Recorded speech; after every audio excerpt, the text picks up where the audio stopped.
Hi, I'm Dennis McCarthy, an investment banker. When someone describes a very difficult task, they often liken it to herding cats.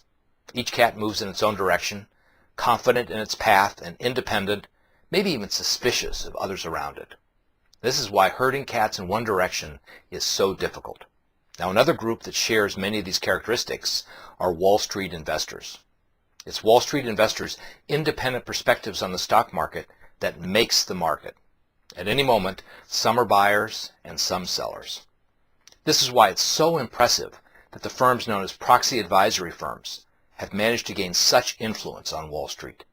These proxy advisory firms come close to herding cats. So what are these proxy advisory firms? The proxy advisory firm will take a very visible position on corporate matters subject to shareholder vote. Then the firm encourages Wall Street investors to vote as the proxy advisory firm recommends. These proxy advisory firms have no control over Wall Street investors, only the power to sway investors by their argument supporting their recommended positions. No, shareholders don't always vote as the proxy advisory firms recommend, but often they do. Now, over the years, a few proxy advisory firms have earned a powerful reputation for producing recommendations on shareholder vote issues which are supported by well-reasoned thinking and should result in outcomes which benefit shareholders and corporations. Sure, there are times when corporations view the proxy advisory firms as adversarial.